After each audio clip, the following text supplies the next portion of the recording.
na masama. Kaya nag-aalala ka tuloy. Kasi kung marami kang itinanim na mabuti, nananabi ka sa pagdating ng bukas dahil baka mamunga na ang mga itinanim mo. Galatians 6:7, do not be deceived. God cannot be mocked. A man reaps what he sows. Hindi tayo pwedeng dapat magpadaya kung ano itinatanim daw ay inaani. Kaya kung nakapagtanim na tayo ng maraming hindi maganda sa buhay, it's time to uproot bad plants. Pwede pa naman niyang bunutin, may pag-asa pa. Kahit nakapagtanim ka na at nalaman mong damo ang itinanim mo, hindi maganda, bunutin. Stop doing wrong. Kung ginagawa yun at nagawa na, repent and seek forgiveness. Maraming nabuburang utang pag humihingi tayo ng patawad at tayo ay nagpapakumbaba. At ang dapat gawin habang may panahon, magtanim ng mabuti. Kahit naman may edad ka na, marami pa ring oras para gumawa, magsabi ng mabuti. Ang old age nga, ang pinakamagandang panahon para ituwid ang mga liko, itama ang mga mali, at tapunan ng liwanag ang mga madidilim na bahagi ng ating nakaraan. When you worry too much, baka kulang sa pananalig. Perhaps you're lacking in faith. Sa Matthew 8:24-26, without warning, a furious storm came up on the lake so that the waves swept over the boat. But Jesus was sleeping. The disciples went and woke him, saying, Lord, save us. We're going to drown. He replied, you of little faith, why are you so afraid? Then he got up and rebuked the winds and the waves, and it was completely calm. Well, actually, rational naman at valid yung fear nila dahil malakas ang bagyo, sinasalanta ng bagyo at ng mga waves at mga alon at hangin yung kanilang sasakyang pangdagat. Hindi naman imposibleng matakot ka nun at hindi naman yun unreasonable. Pero nakita natin yung statement ng Panginoong Hesus dito, He equated fear with lack of faith. Kaya pag marami tayong mga takot at kinakatakutan, ang dapat nating siyasatin yung ating pananalig. We should check our faith. The more faith we have, the less fears. The more fears, it means the less faith. Sabi nga, faith is the assurance of things hoped for, the evidence of things not seen. And if you're assured and you have evidence of God's goodness through faith, you will be much, much less prone to worry. Kaya si Pedro, nung pinalakad ng Panginoon sa tubig, nung siya'y nag-alala, natakot, siya'y lumubog. Matthew 14:29-31, come, he said. Then Peter got out of the boat, walked on the water, and came toward Jesus. But when he saw the wind, he was afraid, and beginning to sink, cried out, Lord, save me. Immediately Jesus reached out his hand and caught him. You of little faith, why did you doubt? In both cases, yung lulubog na bangka at lulubog na Pedro, pareho silang sumigaw, Lord, iligtas niyo po ako o iligtas niyo kami, at sila naman ay sinagip ng Panginoon at muling napanatag. So nakikita natin, pwedeng mangyari na mag-alala tayo, pwede tayong malibang na manghina ang pananalig, pero pag nararamdaman na natin yun na tayo ay tinatalo na ng takot, magpaligtas kay Jesus, manalangin, tumawag, dahil yung example, nakita natin, ang tumatawag sa Panginoon, sinasagip niya. Kaya kung minsan nakakalimot tayong manalig, nakikita mong ninenervyos ka na pala, takot na ang naghahari sa iyong buhay, pangamba, anxiety, even panic, remember Jesus and call upon Him. Siyempre, nakakapanik yung lumulubog ka sa tubig, tulad ng panik ng maraming taong iba't ibang korte at hugis at kulay, but the Lord is still Savior of all our worries and Savior from all our concerns. When you worry too much and you think that your faith is a problem, then ask for more faith. Humingi. Kuminsan ang ating mga panalangin parang grocery list, shopping list, hingi nito, hingi nun. Maganda idagdag dyan yung bagay na hindi material. Humingi ka ng karagdagang pananalig, tibay ng pananalig, sapagkat yung taong may tibay ng pananalig, kahit anong bagyo ang dumating, kahit anong warning at signal ang marinig, hindi siya nababagabag. Mag-alala man, konti lang. Hindi siya natatalo at hindi siya nasasakal ng takot. Kaya ang sabi ng mga apostles sa Luke 17:5, increase our faith. Yan ang panalangin nila sa Panginoong Jesus. Sapagkat napatunayang kulang ang pananalig nila, ang hiningi nila, dagdagan yon. It is very important for us to practice faith. Habang ito'y pinapractice mo, you put it to use, lalong tumitibay, lalong lumalalim ang ating pananalig. Kung tayo mapag-alala, baka kulang sa kaalaman sa mga pangako at salita ng Diyos. Kung alam kasi natin ang mga pangako at salita ng Diyos, halos lahat ng concern natin covered. And I dare believe every concern is covered. Nung nananalangin itong sa Solomon, sa Panginoong Diyos, masdan natin ang kanyang paggunita sa mga pangako ng Diyos sa langit. 1 Kings 8:25. Now, Lord, God of Israel, keep for your servant David, my father, the promises you made to him, when you said, you shall never fail to have a man to sit before me on the throne of Israel. If only your sons are careful in all they do to walk before me as you have done. And now, O God of Israel, let your word that you promised your servant David, my father, come true. Malakas ang loob nitong Solomon na humingi sa Diyos sapagkat alam niya ang pangako ng Diyos sa kanyang tatay na si David. Kaya sabi niya, yung mga ipinangako niyo po sa ama ko, tuparin niyo, O Diyos. At pagka ang Diyos ay nilalapitan natin, na ang daladala natin ay yung pangako niya mismo at salita niya, ay nakakatiyak tayo na yun ay i-honor. Because God will always honor His word. Solomon, knowledgeable of God's promises to his father, claims it. So it's important for us, bago dumating ang worry, bago dumating ang fear, to know, then to claim and apply God's provision. Hindi kung kailan ka na nag-aalala at natatakot, doon ka pa maghahanap at mag-aaral, baka sa kalituhan mo, wala kang makita. Kaya mahalaga, mag-aral na agad.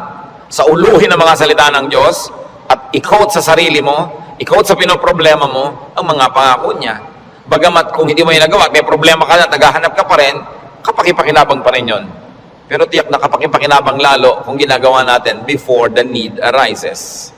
Psalm 119 verse 50, sa lahat po ng mga nagdurusa, nahihirapan, memoryahin nyo itong verse na to, alalahanin, gunitain, anumang wika. My comfort in my suffering is this: your promise preserves my life. 5 very big words here. Suffering. Namnamin natin ang Psalm 119:50, sabi, my comfort is my suffering. So unang-una, suffering. Pagka atin pong inalala yan, there is suffering. We all go through suffering. Pero sabi niya, my comfort in my suffering. Bawat suffering, bawat pagdurusa, may kakambal na ginhawa. May kakambal na pampalubag loob, pampalakas ng loob. Sa niya, my comfort in my suffering is this: your promise preserves my life. So, ang pangako ng Diyos, ang ginhawa ng mga nahihirapan, at ang salita ng Diyos ang nagpapalawig, nagpapahaba ng buhay ng tao. Kaya napakahalaga na alam niya ang mga pangako ng Diyos. Kung alam natin ang mga dealings ng Panginoon sa mga taong ang buhay ay nasa Biblia, nakita natin ang mga pinayagan ng Panginoon na hirap, at kung paano sa kahalos kaduluduluhan ay biglang darating ang rescue, biglang darating ang tulong, dahil mayroong dahilan ang Diyos. At ngayon, hindi lang nailigtas yung mga tao na yon, nagiging huwaran pa natin na maging tularan natin sila, ang kanilang pananalig at ang kanilang pagkapit sa Diyos, lalo't lalo may mamabigat na mga suliranin. Psalm 119, 116, sustain me according to your promise, and I will live. Do not let my hopes be dashed. So, sabing ganun, hawakan mo ako, akayin mo ako, patuloy mo akong buhayin ayon sa iyong pangako. At siguradong ako'y patuloy na mabubuhay. Huwag mo akong hayaang mawalan ng pag-asa. Maraming magagandang pangako ang Diyos. Dapat alam natin. When you worry too much, baka kulang din sa panalangin. James 5:13, is any one of you in trouble? He should pray. Nakita niyo yung simple, mabisa, makapangyarihang solusyon pag ang tao may trouble? He should pray. Unang-una, prayer can change the situation. And even if prayer doesn't change the situation, praying will change your heart. Kaya hindi pwedeng yung prayer walang pakinabang. Maaaring gawin ito yung ginugusto natin na mabago ang sitwasyon, malutas ang problema, dumating ang solusyon, etc., etc. O kaya hindi man ganon, na bago naman ang pananaw natin, na bago ang ating pag-iisip, ganun pa rin ang bunga, tumahimik ka. Ang mahalaga naman sa tao, yung payapa siya eh. Yung tahimik ka kahit may problema, kahit nga hindi masolve yan, tahimik ka pa rin. Daig mo pa yung nasolve yung problema, pero magulo pa rin siya ang isip niya. Kaya ang mahalaga yung kalooban. At napaka-importante nito mga kapatid, tandaan natin, hindi ninyo kayang kontrolin ang mundo. Hindi ninyo kayang kontrolin ang global warming. Hindi nyo kayang kontrolin ang earthquakes. Hindi nyo kayang kontrolin ang mga political turmoils. Hindi nyo kayang kontrolin na maging sakit. Pero kaya yon ng Diyos. Kaya pag ipinapanalangin mo at inilalapit, ang laki-laki ng nagiging inhawa mo dahil alam mong alam yun ng Diyos. At kung gusto niyang baguhin yon, sinong makakapigil sa Kanya? At kung hindi niya binabago, meron siyang magandang dahilan. Manalig ka na maganda kanyang dahilan kahit kung minsan hindi naabot ng iyong isip. Pero eto pa, kung hindi mo makontrol ang mga bagay na yan at hindi kinontrol ng Diyos para sa kagustuhan mo, meron ka pang pwedeng kontrolin, kapatid, yung kalooban mo. Pag pinili mong manalig, pinili mong sumamba, at pinili mong pumanatag sa salita ng Diyos, hindi ka tatablan ng pinoproblema mo. Kaya laging kapaki-pakinabang ang pananalangin. So you always pray and pray and pray. Yung madalanginin, malayo yan sa pag-aalala. Lalo't ang pananalangin ay punong-puno ng pasalamat. Kasi kung nananalangin ka ng nagpapasalamat, oo nga naman, naaalala mo unti-unti na ang dami ng mga maganda sa buhay na dapat ipagpasalamat. Nababalanse ang iyong alalahanin at natutuwa ka pa kung lumaon. Ngayon, maraming ganito mga kapatid. Sobrang nag-aalala, matatakotin, nerbyoso, dahil kulang lang sa saya. Kulang sa libangan o sa sarap sa buhay. Napakahalaga na ang tao ay may saya, may libangan, at may sarap ng buhay. Kaya marami mga tao naghahanap ng aliw. Kung bakit marami naman sa atin, kahit nakakaranas tayo ng hirap, nagiging judgmental tayo sa mga nag-aaliw. Ano naman ang masama sa mag-aliw? Kung hindi mo ninanakaw ang iyong aliw, wala kang pinapatay, wala kang ginagawa ng masama. Kaya pag tumatanda na ang tao, marami dyan nagkakaroon ng diversyon. Alam nyo, yung may diversyon, napakalaking blessing yan. Kasi ang daming alalahanin. Pag tumatanda ka na, nararamdaman mo na yung mga kasukasuan mo, ayaw na masyadong tumiklop o bumuka ang mga tuhod mo at mga braso. Nararamdaman mo ng mahihiluhin ka, halimbawa, lumalabo ang iyong mata, dumadami ang iyong mga sakit, at kumukonti usually ang iyong pera. Bihira naman yung papayaman, papadami pera, no? Kadalasan eh, papaubos, nawawala ng hanap buhay, nagre-retire. Tapos ang mga mahal mo sa buhay, nangauubos na. Ang lahat ng mga tiyo mo, magulang, ubos na, parang yung kayo na lang na magkakapatid ang next in line. No? Dati may mga matatanda kang tinitingnan, pinagmamanuhan. Ngayon, wala na, ikaw na lang lagi ang pinagmamanuhan. So inisip mo, ako na kaya next. Yung lampas ka na sa alas 12 tanghali ng buhay, yung mga nasa alas 3, alas 4:30 ka na, alam mo yun na malapit na akong humarap sa mga katotohanan. Alam niyo yung mga ganon, sobrang magbigay ng alalahanin. At hindi naiintindihan nyo ng mga tao na hindi pa nakakaranas noon. Kaya marami sa ganong edad, mga past 50, kung kailan pa nagkaroon ng ganong edad, machichismis pa, ang bata-bata naman ang boyfriend ni Kumare. Eh kung biyuda naman siya, eh ano? Diba? Kung bata ang boyfriend niya, naiinggit ka. Diba? Ang bata-bata naman ang girlfriend ni ganon, eh kung biyudo naman siya o wala naman siyang asawa, eh ano naman ngayon? If there are 2 less lonely people in the world.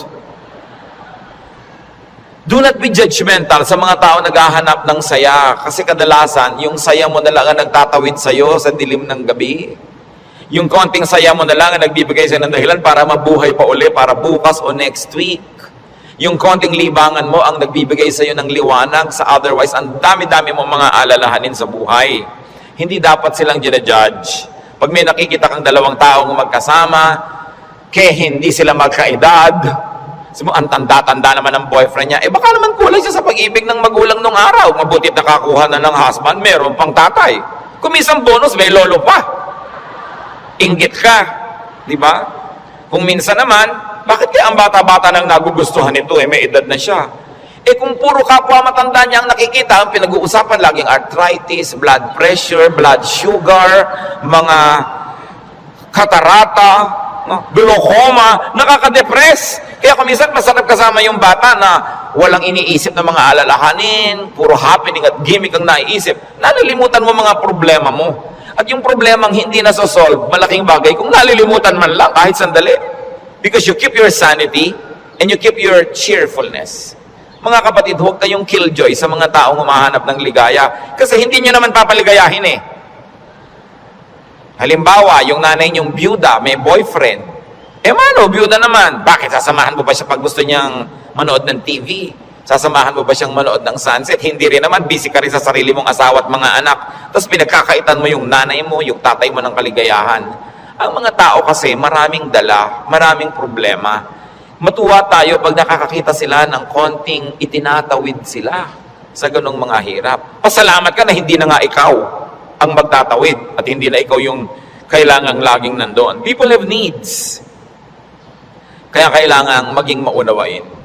Kaya kung marami tayong mga alalahanin, baka kulang ka lang sa entertainment. Hindi naman masama yung entertainment eh, basta wala kang binibreak na law of God. Kumisa kasi yung mga relihiyoso kung bakit galit na galit sa mga tao. Hoy, alam mo, Christian na Christian si ano, nakita ko siyang nagbingo. Eh kung lumigaya ba siya, hindi naman ninakaw sa iyo yung pantaya. No? So, marami magtatanong niya sa akin and marami will feel uncomfortable. But, you know, lalo yung mga may edad na nating mga nanay, mga tatay, kung ikaliligaya nila. Diba, kakausapin mo ba yan sa haba ng mga kwento? Hindi naman lagi. Basta't walang nananakawan at hindi ka naman naghahangad, gusto mo lang malibang. Kung gusto ng Panginoon, tayo ay magkaroon ng buhay na masaya. Si Elijah, propetang-propeta, natalo ng lungkot, gusto tuloy mamatay. 1 Kings 19, 3-5. Elijah was afraid and ran for his life. When he came to Beersheba in Judah, he left his servant there, while he himself went a day's journey into the desert. He came to a broom tree, sat down under it, and prayed that he might die. I have had enough, Lord, he said. Take my life. I am no better than my ancestors. Then he lay down under the tree and fell asleep. Nakita niyo ang problema niya, natatakot siya, nagtatakbo siya, napagod, tapos iniwan pa niya yung assistant niyang lalaki, nag-isa siya maghapon, magdamag, sobrang nalungkot, na-depressed tuloy, pinaghahalo-halong gutom, pagod, gusto tuloy mamatay. Pero nung ginising ng anghel, pinakain, pinainom, pinatulog uli, ginising, pinakain, pinainom, pinatulog uli. Sumaya na naman, tuloy na naman ang ministry niya. Mahalaga, nakakatawid ka sa difficult days. Ecclesiastes 2:24, a man can do nothing better than to eat and drink and find satisfaction in his work. This too I see is from the hand of God. Nakita nyo, mapaka-halaga kay Solomon i-emphasize na sabi niya, yung pagkain, pag-inom, pagsasaya, galing din yan sa Diyos. Bakit niya idinidiin? Kasi akala ng iba, ang galing lang sa Diyos, tinik, krus, pasakit, kalbaryo. Amin ganon. Kung kailangan danasin yon, danasin. Pero hindi laging ganon ang kalooban ng Panginoon. Gusto niya tayo na mag-enjoy. At sinabi, to find satisfaction in all His work. Not in somebody else's work, not in somebody else's fruits, but in someone's work. In other words, kung nasan ka, kung anong ginagawa mo, doon ka umimbento ng saya. Doon ka humanap ng ikaliligaya mo. Sapagkat yun ang doable, yun ang reachable. Ecclesiastes 3:13, that everyone may eat and drink and find satisfaction in all his toil. This is the gift of God. Gusto ng Diyos, pag kumakain ka, masaya ka. Umiinom ka, na-enjoy mo yung iniinom mo.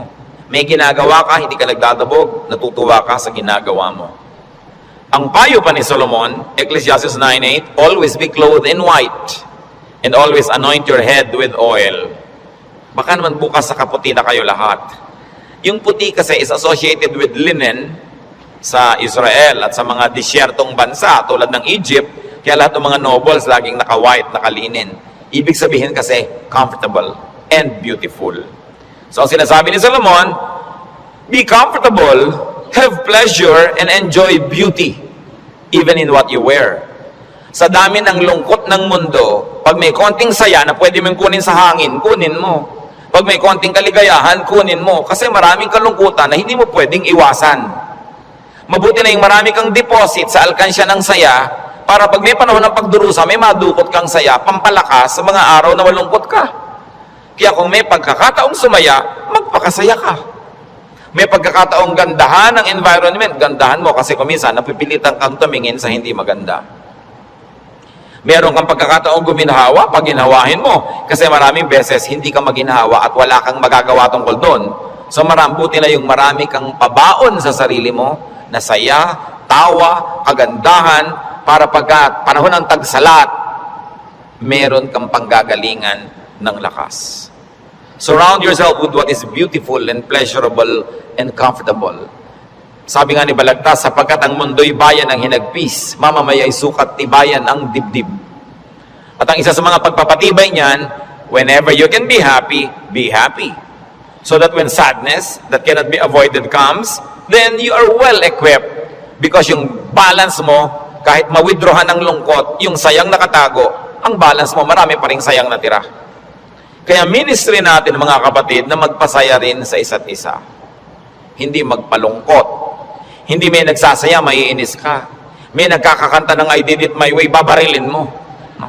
Hayaan mo siya magkakanta. Alam mo ba kung anong problema niya sa buhay? Baka kailangan niya ang kidney transplant. Baka yung asawa niya may cancer. Baka ang mga anak niya walang pangmatrikula. At gusto na niyang tumalon sa ilog na walang tubig dahil El Nino. Kaya ang laki ng problema. Tatalo ka sa ilog, di ka malulunod. So malaking problema yun. So kumanta na lang siya ng I did it my way kahit wala sa tono. Babarilin mo pa. Surviving na nga yung tao. Marami sa atin, they're just trying to survive. Kung minsan nagdadamit ng akala mo payaso o Santa Claus o snowman, hindi mo siya maintindihan. Pero kung nagpapaligaya pa sa kanya, hindi naman ninakaw sa iyo yung suot niya, anong pakim mo? Hayaan mo siya, masaya siya. Hindi natin dapat ginadjudge yung kapwa according to our standard. Ako, hindi ko isusuot yan. Eh siguro, kontento ka sa buhay mo ngayon, masaya ka. Iba may hinahanap siyang ligaya na hindi mo naman ibibigay. Eh ano ngayon kung gano'n na suot niya? Mahalaga sa spiritualidad, ang tunay na spiritualidad, ang bunga niyan mga kapatid, kabaitan sa kapwa. Kung hindi ka mabait, kahit sa ulo mo yung buong Biblia, sayang lang. Para ano? When you worry too much, baka sobra ka ng pakikinig sa balita. Bad news. Yung makinig sa balita, manood ng primetime TV, garantisado, lulungkot ka. Kung hindi ka naman mawala ng ganang kumain dahil oras ng hapunan. Babae, tinadtad, sinigan, inilagay sa drum, nilagay ng semento, hinulog sa dagat. Gusto niyo bang panghimagas yan sa inyong paghahapunan? O kaya appetizer, kung late kayo wala kayong mapapala kapapanood yan. Hindi niyo naman kailangan malaman. Nananakot lang para bumenta. Siyempre, because bad news is good news in journalism. Ibig sabihin, papansinin ng tao. Pag nagpapakinig ka sa mga El Nino, La Nina na yan, mga earthquake, takot ang aabutin mo. Eh, may magagawa ka ba dyan? Ikaw ba si Bernardo Carpio? Sige, pigilan mo ang paggalaw ng lupa para huwag lumindol. Kaya mo ba yan? So, yan ang mga takot na hindi mo naman kailangang entertainin. Kasi wala ka naman magagawa tungkol dyan. Kaya manalangin ka. Yan sabi, pray, pray, pray. Siyempre, marami pang nananakot ay padami na ng padami ang tao sa mundo. Actually, pag nag-aeroplano kayo, makikita nyo, ang dami pang lupang walang laman eh. Nagkakagulo lang yung mga tao sa mga bayan-bayan at crossing. Pero ang dami pang maluwag. Napakarami ka lang siksikan kasi because of the imbalance ng economy. Natatakot ang mga tao na mauubos na daw ang langis. Actually, mga daang taon pa yan bago maubos. At hindi pa nga nauubos, nakaka-invento na ang tao ng mga bagong alternative sources of energy. Ang tao kasi fearfully and wonderfully made by God. We were made wonderfully. People will find a way as life finds a way. Sabi niyo ba, papangit na ang buhay? Hindi totoo yun. Tingnan nyo lang ang cellphone na hawak nyo o nasa bag nyo, malalaman nyo umasenso ang buhay. Nung araw, mayayaman lang ang mga may telepono. Yung halos gumapang ka sa lupa, kumatok, pwede po bang makitawag, Mrs. Cruz? Ibigin tayo sa katotohanan na walang kwenta ang maruming ilog. Yung dating kerumi-ruming ilog sa Singapore, ngayon, ang linis-linis na, ang dami na uling isda. Ganon din naman sa Stockholm, sa Sweden. Sa gitna ng city, ang linis ng ilog, may mga nangingisda, kinakain nilang isda. Dati daw yung parang Pasig. In other words, ang tao kasi natututo. Matututo, mag-a-adjust tayo eh. Nagkakaroon ng maraming research sa siyensya. Hindi ba kahit nga ngayon 10, mukhang 30? Napapahaba ang kabataan para mag-enjoy pa ng maraming bagay. Yung mga kulot ngayon, gusto mo tuwid ang buhok mo, bukas tuwid. Gusto mo kulot ulit next week, kulot. Maraming nagagawa ang tao. Ang pagkain, nung araw nga, bago ka makakain ng palitaw, kailan magigiling ka pa ng malagkit, mga 3 oras mong ginigiling-giling sa bato. Ngayon, punta ka sa Via Mare, mamimili ka ng lahat. Parang piyesta araw-araw. Maraming tao nung araw, pagka piyesta lang nakakakain ng lechon. O kaya ng karne. Kasi hindi naman available. Pero ngayon, pipiliin mo pa. Puro leg ba? Puro likod? Puro napipili. Ang trend ng buhay, pag tinan nyo mga kapatid, papaganda. Huwag kayo nawawala ng pag-asa at huwag kayo nagpapalungkot dyan. Kasi God is in control. Ngayon, pag nagpapapakinig kayo din sa mga prophet of doom, sa sobrang prophecy, lulungkot din kayo. Diba? Ang alam natin, ang ending ng lahat ng prophecy, darating ang Diyos o babalik tayo sa Diyos, kung alam man ang mauna doon, yung pa rin ang tunay na ending. No matter what the detail. Kaya ng ating dapat bigyan ng pansin. We romance the past too much. Laging the good old days, the good old days. Sabi ni Solomon sa Ecclesiastes 7:10, do not say, why were the old days better than these? For it is not wise to ask such questions. Huwag kayong magdrama-drama, lagi yung hinahanap yung kahapon ng araw. Yung nung araw, nasasakay ka halimbawa sa bus, talagang yung buhok mo ay hinilan na ng lahat ng hangin bago ka makarating sa Maynila. Yung the good old days ba yun? Na para ka magkaroon ng ice cream, gagawa ka? Good old days ba yun? Marami tayong hindi ina-appreciate sa present. Sa accomplishment ng humanidad at ng kabihasnan. Because we romance the past too much. When you romance the past, you will be sad. When you worry about the future, you will be afraid. You know what God wants you to do? Enjoy the day. Enjoy the moment. Yan ang payo ni Jesus. Sabi niya, do not worry about tomorrow. Tomorrow will worry about itself. Let the day's own trouble be sufficient for the day. Yung iba naman, kaya nagwo-worry, sobrang daming alam. Kaya ang sabi sa Ecclesiastes 7:16, do not be over-righteous, neither be over-wise. Why destroy yourself? Habang marami kang nire-research, maraming inaalam na hindi mo naman talaga kailangan sa pang-araw-araw na buhay mo, dadagdagan lang alalahanin mo. And sometimes, even in religious studies, ganyan yan. Marami ngayong mga TV networks nagpapakute para makakuha ng audience, mapanood. Walang ginagawa kundi siraan ng Diyos, siraan ng Biblia, guluhin ang pananalig ng mga nananalig. Tapos pag naman nanood ka ng nanood, nakinig ka ng nakinig, ang ending mo ngayon, malilito ka. Hindi ka ngayon makatulog. Anong bunga nun sa'yo? So huwag mo nalang panoorin. Tahimik ang pananalig mo. Peaceful ka. That is a gift from God. Do not permit the enemy to disturb you. Kaya sabi, why destroy yourself? Don't be overwise. Alam niyo yung pagiging wise? It's a very difficult and a very high calling. Kaya yung mga tinatawag ng Diyos na maging mga philosopher, maging mga prophets, maging mga mangangaral, mahirap yun. Kasi pag lumalalim, tumataas ang iyong alam, nagiging vulnerable ka to so many anxieties and fears. You become vulnerable to a lot of isolation and sadness.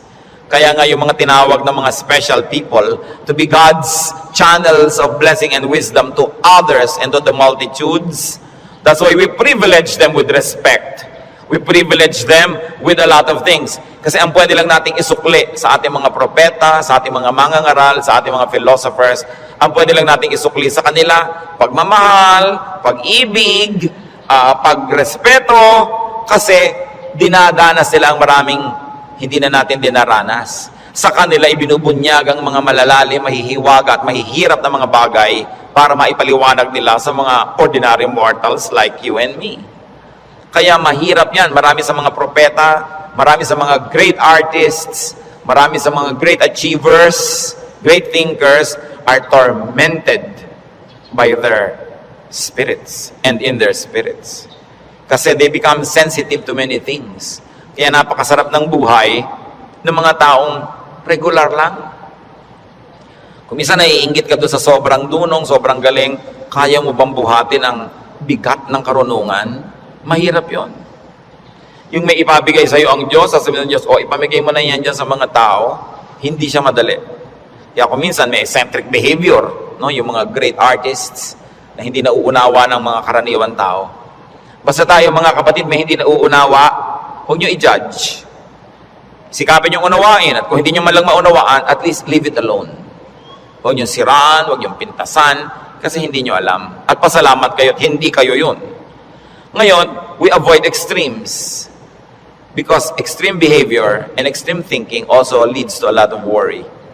Ecclesiastes 7:18, the man who fears God will avoid all extremes. Gumigitna ka lang, bumabalansi ka lang, para tahimik ang buhay mo.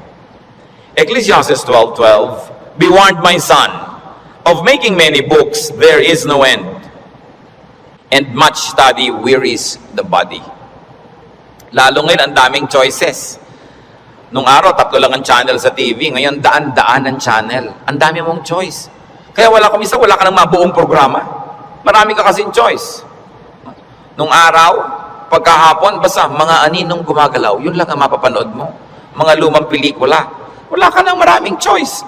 Kuminsan, tahimik pa yun eh. Umorder ka sa restaurant ng tea. Nung araw, pag umorder ka ng cha, etong cha. Ano pong tea? Ang daming tea.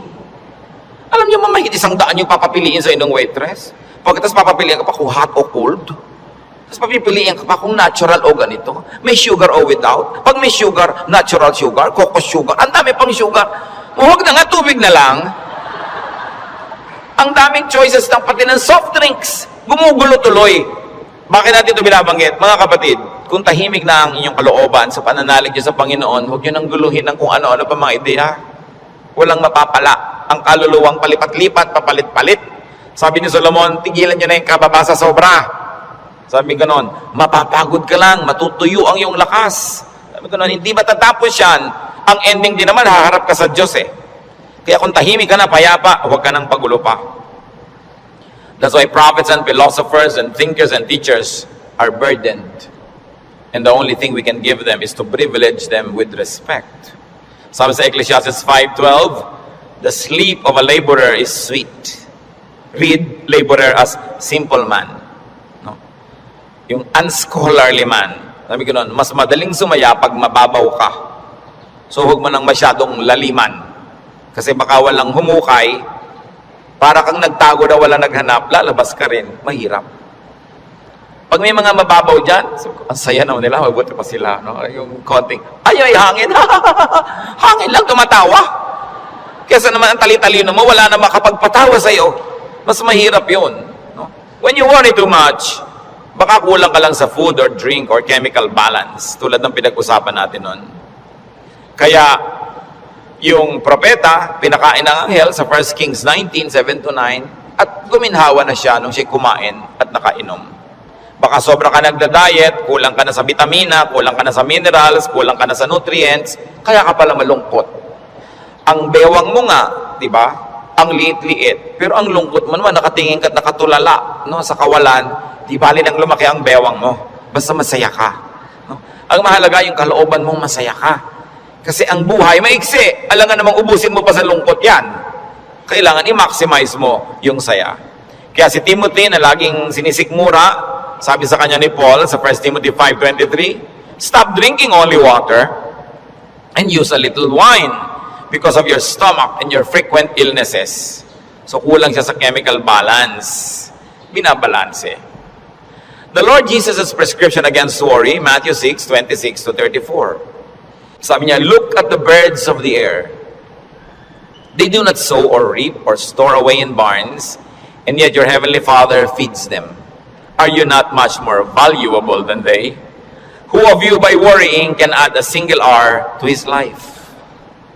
So, ba't ka nag-aalala? Kita mo yung mga ibon, hindi naman yan nag-agriculture, pero pinapakain, buhay din yan. Mas mahalaga ka kaysa ibon. Kaya ang unahin mo, manalangin, lumapit sa Diyos, manalig. Tapos marami ka pang ibang alalahanin, etc., etc. Kaya sa verses 26-34 ng Matthew 6, sabi ng Panginoong Jesus, and why do you worry about clothes? See how the lilies of the field grow. They do not labor or spin. Yet I tell you that not even Solomon in all his splendor was dressed like one of these. And if that is how God clothes the grass of the field, which is here today and tomorrow is thrown into the fire, will He not much more clothe you, O you of little faith? Sabi, ba't ka nag-aalala kung ano isusuot mo? Mga little things pa yan. Kasi yung damit dyan, symbolic of all other things. food and drink, symbolic of all our needs, plus what to wear. Sabi niya, nakita mo yung mga damo, hindi naman gumagawa ng tela yan, hindi yan naggagawa ng damit, pero kahit si Solomon sa kanyang kayamanan, hindi nakapagbihis tulad ng magagarang damo na yan. At kung yung mga damo na buhay ngayon, bukas ay tuyot na at sisiga na lang, ay dinadamitan ng Diyos ng maganda, ikaw pa kaya ang pabayaan ng Diyos? So pag nag-aalala tayo, tumingin ka sa lumilipad na ibon, kaya dapat hindi tinitira doon ang ibon, dahil anong titingnan mo kung walang lumilipad? No? Hayaan nyo silang magliparan dyan. At tumingin ka sa damo na maganda, tumingin ka sa isda na maganda, tumingin ka sa lahat ng magagandang likha ng Diyos, ikaw pa kaya ang hindi alagaan? Kung yan nga, inaalagaan.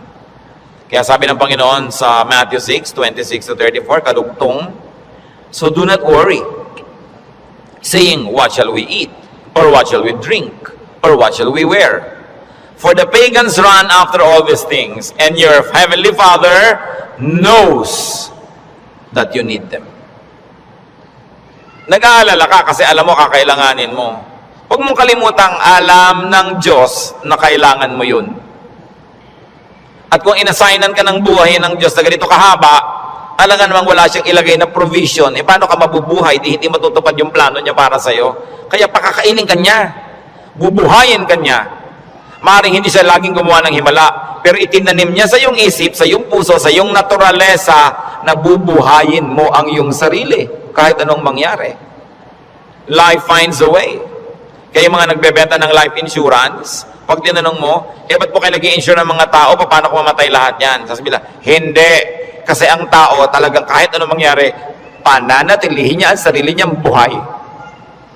Kaya yun ang kakampi ng insurance company, yung pag-ibig ng tao sa buhay, nabubuhayin niya ang sarili niya. Ikaw ba halimbawa, pag may insurance ka, napapalitan ng paamong naputol, puputulin mo nga para mapalitan. Hindi, di ba? Hindi ko mo may insurance ka, gagawin mo yun. Kasi mahal mo yun.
Yung katawan mo, mahal mo yung buhay mo.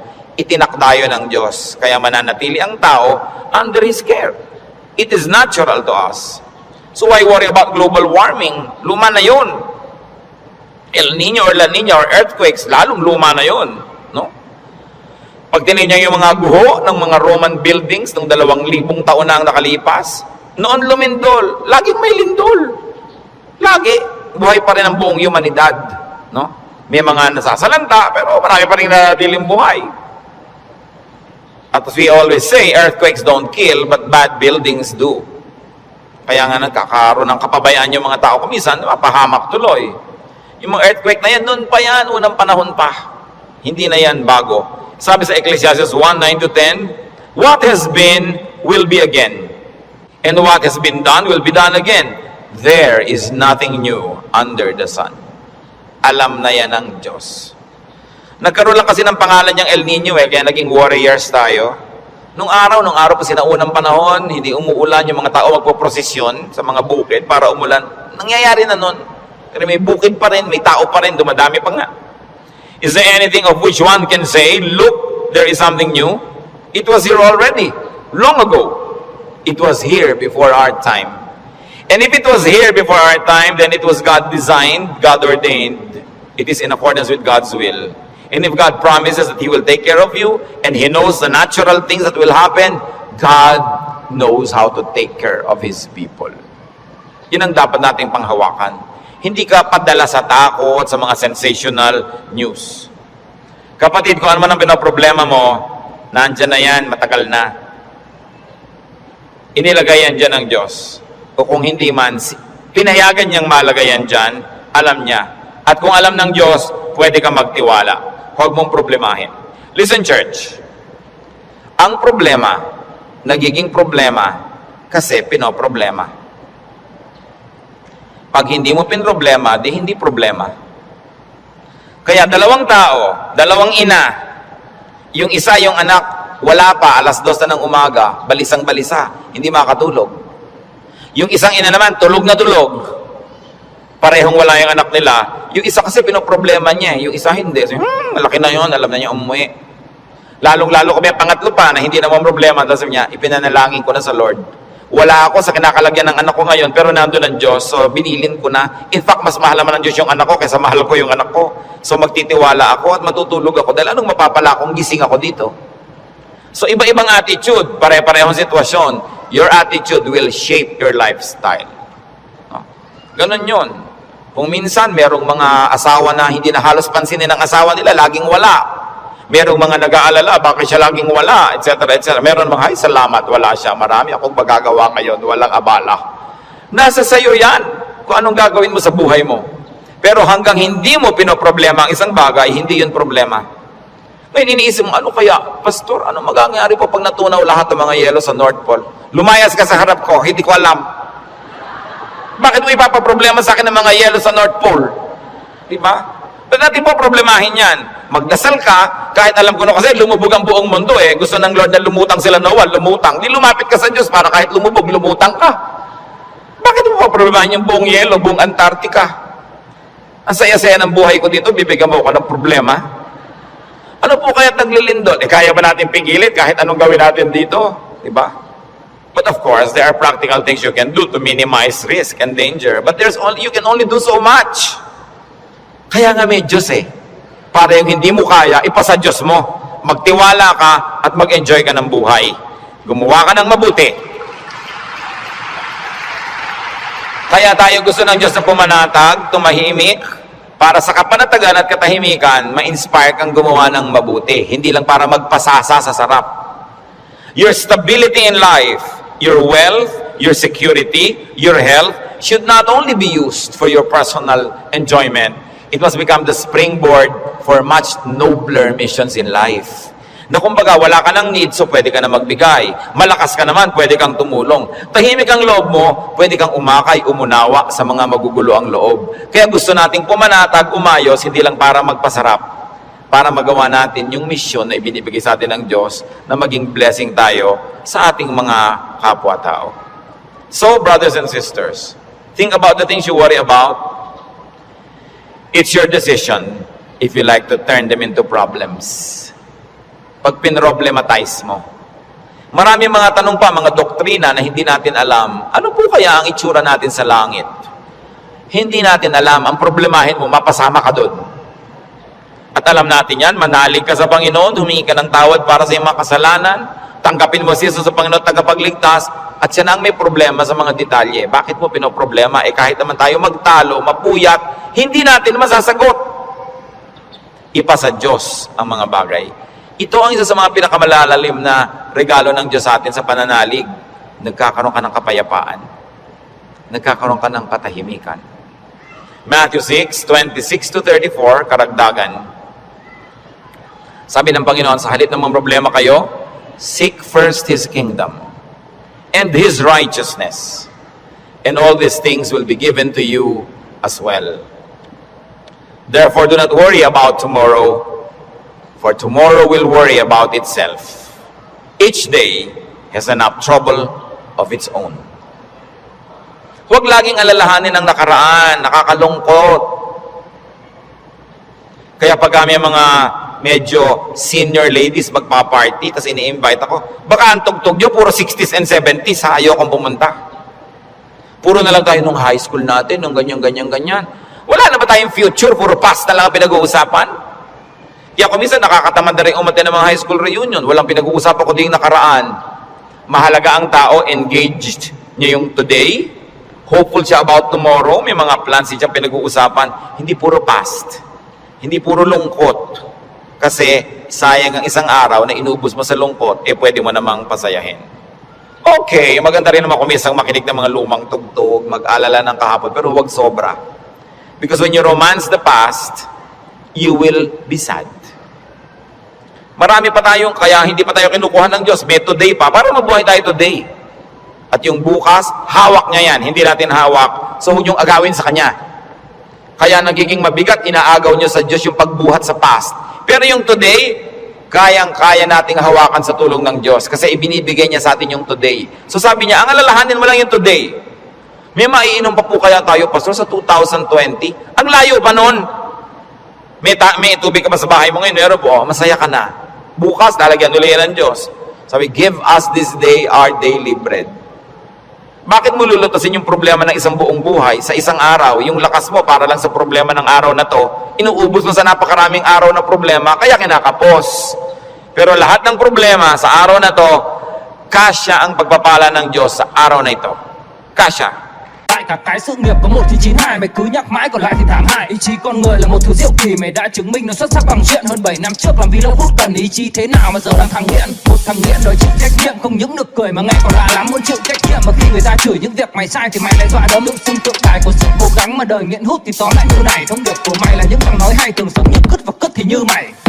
Mày chỉ cố dãi vậy là một thằng thất bại đã làm gì cho đời. Mày không hối cải vẫn còn ở giang hồ thì chết con mẹ mày đi cho rồi. Nhiều thằng cũng chia đồ, nhiều thằng cũng đâm chém, nhưng mà đấy là thời dậy thì còn trẻ trâu. Từ lúc trưởng thành đến nghĩ cái điểm dừng cho hay ho đéo gì mà đem ra kể đâu. Chỉ có thằng ngu như mày mới thấy hút hít là thứ đáng để tự hào. Cái điểm cảnh cáo cho thằng sắc láo tương lai của mày tự dự báo. Mày thích nổ ngáo, mày thích nổi tiếng, mày thích bay cao, mày thích như gió, mày thích làm người phán xử trong phim để kết phim cũng bị xích như chó. Và tao đã thay mặt cho toàn nhân dân, ghi công tôi đi cây về tinh thần.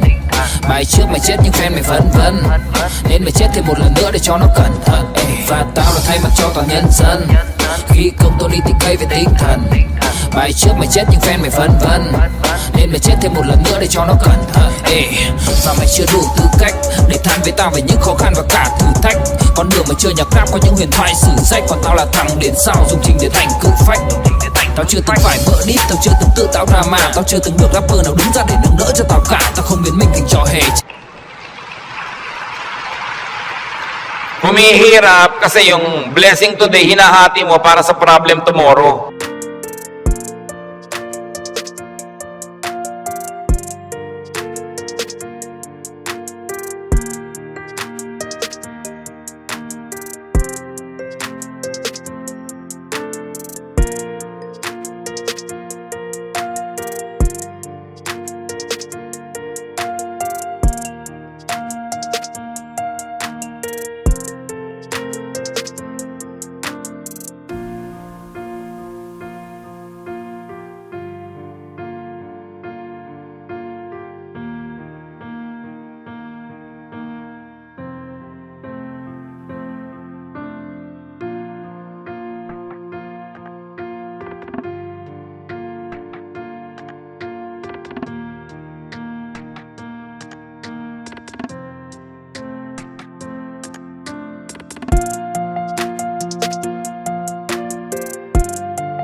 Yung problem tomorrow, may kasamang blessing niya yung nakakambal. So, yung ngayon ang atupagin mo sa buhay. Hindi ibig sabihin na hindi ka na magpaplano ng future. Nagpaplano ka generally, but you don't get obsessed with that. But don't fail to live the moment, to savor the moment, because it will never happen again. Alam nyo, kahit anong iniintay nyo, pag wala kayong ginawa kundi hintayin yon, ganun lang pala, sandali lang tapos. Araw ng kasal, anibersaryo, fiesta, event, ang tagal mo pinaghahandaan, tapos sandali lang natapos, sasabi, ay, tapos na. Marami kasi, nahihirapan silang ihanda yung darating pa, pero pag nangyayari na, they are too busy trying to be perfect, hindi nila na-enjoy, tapos na, wala na, lugi na sila. So, enjoy the moment. Pag kami kinakasal ako, may ibinubulong akong gano'n, minsan may tinatanong sa akin, ano po yung ibinulong nyo, Pastor? May mga pakialamera kasi pati ibinulong mo, tinatanong. Sabi ko, wala. Sinabi ko lang, pagkakainan na, kumain kayong mabuti. Huwag kayong mag-entertain ng mga bisita. Tayo kayo ng tayo. Kasi this is your first meal together as husband and wife. Enjoy it. Stop being warriors and perfect hosts. Enjoy your meal. Ito yung meal, enjoyin ko. O, debo mo ngayon, enjoyin mo. Huwag mo nang isipin na kung anong bagay. Kasi mamaya, tapos na yan eh. Dapat ine-enjoy. Pag pangbukas, malayo pa. Do not worry. Focus on today's concerns and pleasures and enjoy whatever can be enjoyed. Philippians 4:6-7. Do not be anxious about anything, but in everything, by prayer and petition, with thanksgiving, present your requests to God. And the peace of God, which transcends all understanding, will guard your hearts and your minds in Christ Jesus. Sabi, huwag kayong mag-alala, huwag kayong matakot, huwag kayong mag-panic tungkol sa kahit anong bagay. At sa halip na yan, sa pamamagitan ng panalangin time team na may kalakip na pasalamat, ilapit nyo sa Diyos ang gusto nyo. Sabi niya, at makikita nyo, yung kapayapaan ng Diyos na mahirap unawain, imposibleng makamit, mararamdaman ninyo, and you will feel secure. So pagka nagkikita yung anxious, mga kapatid, nag-aalala, anong dapat gawin? Pray. With thanksgiving,